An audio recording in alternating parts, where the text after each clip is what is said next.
Hi everybody, this is Chef Patrick. Welcome to my home. Since we can't be at the club today, I just wanted to share with you one of my favorite recipes. Today we're going to be doing a Cabernet Braised Shortrib. It can be a little bit intimidating, but with a few simple ingredients and proper technique, it's going to be a beautiful recipe for your family to enjoy.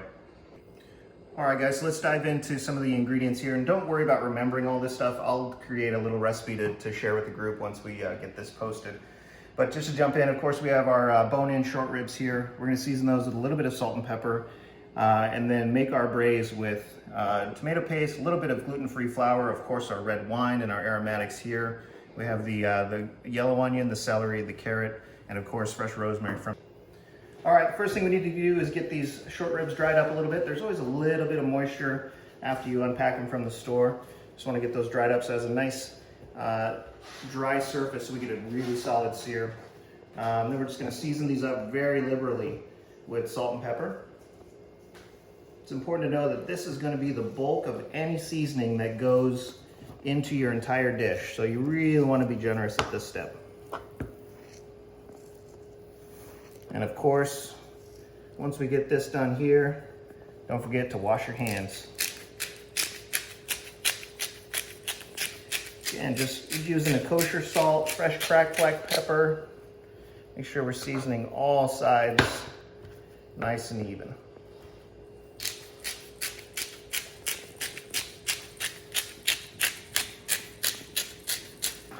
Now that we're moving over to the stove, it's really important that we have everything that we need, including your glass of wine for the chef. So, cheers. We're gonna get this pan started. We've got it preheating just a little bit. Let's crank that heat up to high. We're gonna add to this just a little bit of vegetable oil. I prefer to cook with vegetable oil as opposed to olive oil because it just has a little cleaner flavor when you're going through this searing process. Don't forget to turn on your exhaust hood because this will get a little bit smoky. Let's just make sure this is nice and hot before we start searing. All right guys, we've got our pan really nice and hot. Our oil is nice and hot. We're gonna start searing these with the bone up. And that is a perfect sound that you want to be hearing right now. You want to hear that sizzle. You want to see that smoke coming up. And it's really important to understand that this is going to set your flavor. You want to take your time with this process. This is the most important process of this entire recipe, making sure you have a really, really solid sear on these short ribs. We're just going to give these a few seconds on each side, and we'll rotate as we need to. And then we're going to transfer those over to our roasting pan, which is staged right here. So we're starting to get just the right amount of color on this first side. We're just going to flip these over, take a little peek, make sure that they're looking good before we let them rest. Again, we want to get a nice, good caramelized sear on all sides. All that fat is starting to render down into our pan. You get a beautiful sear, beautiful crust across the top of your short ribs. You're going to do the same process on the bone side and let these sear for another couple of minutes.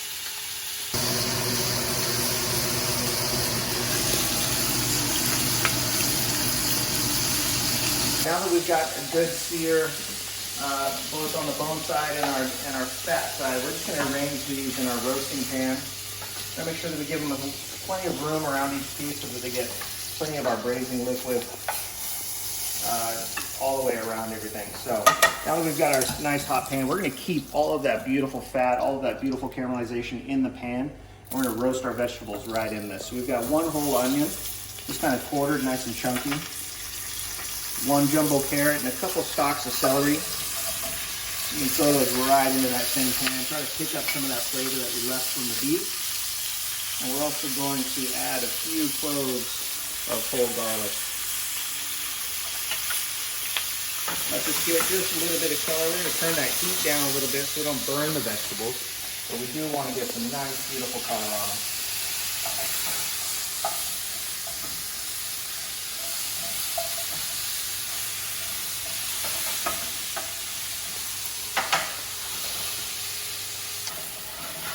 All right, now that we've got a good little bit of caramelization on our veg, we're going to add a couple of the most important components here. One is tomato paste. This is going to add a little bit of acid to the dish. It's going to help cut through all of the wine. It's going to help cut through all of the fat in the beef. Just going to cook that up just a little bit.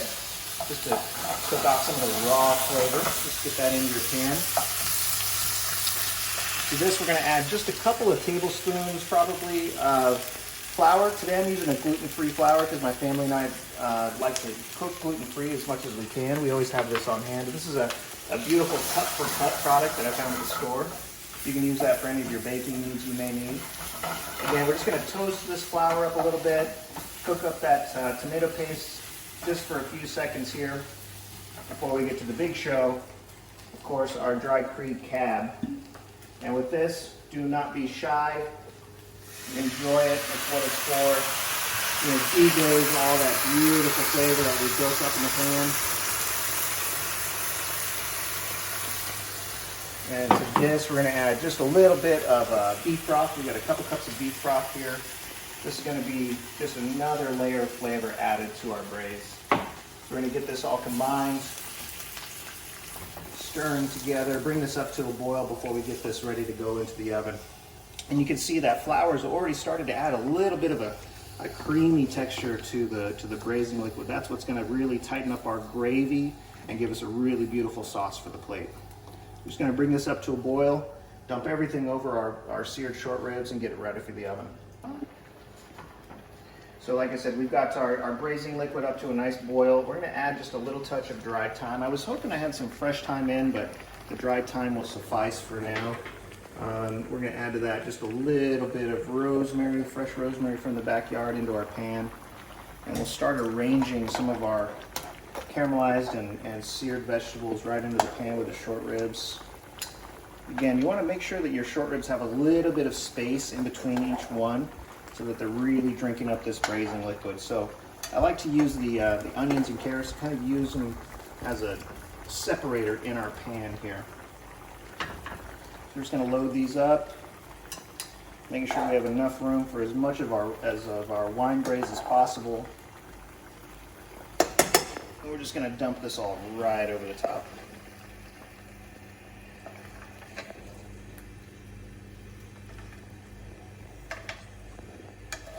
If you have a little bit extra of your braising liquid like I do, just hold on to that and we'll finish that in the sauce when these come out of the oven. So these are going to need to be in the oven for about 3 hours. So we're going to take a little break, enjoy another glass of wine, and we'll see you in a few hours. All right, guys, so we're back after a little over 3 hours. We wanted to check on these short ribs. The house is smelling absolutely amazing. Everybody's coming out of the woodwork trying to figure out what we got in the oven. Let's go ahead and get these out of the oven and take a peek. There's a lot of steps that have to happen right now in order to get this dinner finished for the table. One of which is getting this empty pan back into the oven. That's going to be for our baby carrots in just a few minutes. So let's take a peek at our short ribs here. You see I have them wrapped in foil, a couple layers, as well as a little bit of parchment in there. Oh, it smells amazing. So all we're going to do right now is take these short ribs out of this braise. They're super delicate right now, so please handle them gently. They're falling off the bone. You can't even get them out of this pan. Just move them over here. And all we're trying to do is rest them in this braising liquid. It's absolutely beautiful braising liquid. See, those vegetables are super delicate. Everything is roasted. And the next step is just going to be able to strain this braising liquid back over our short ribs. All right, we're almost there, guys. I know it's been a bit of a process to get to this point, but our potatoes are finally ready to go. We've still got our baby carrots in the oven roasting away. I haven't even looked at those just yet.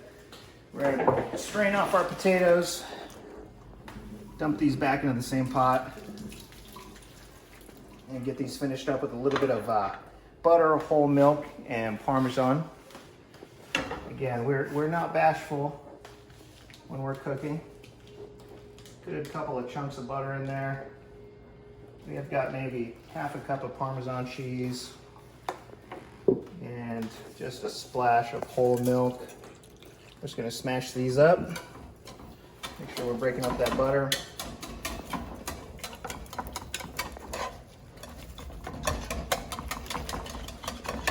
Now the Parmesan is going to be a little bit salty, so you want to make sure you're checking your salt level before you add any more.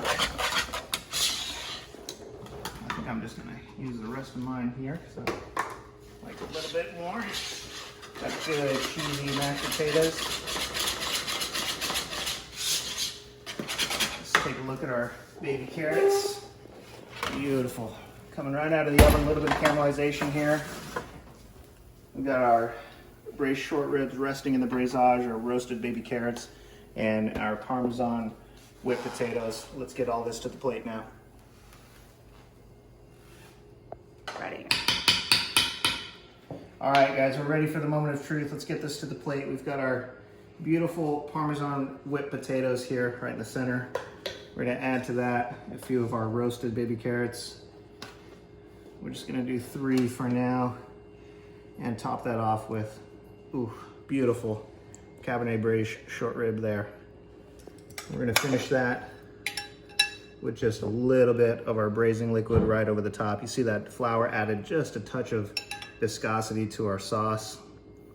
Beautiful, rich. And we're gonna finish with my favorite, a arugula and herb salad, just wild arugula, parsley, a little bit of chopped chive, extra virgin olive oil and salt.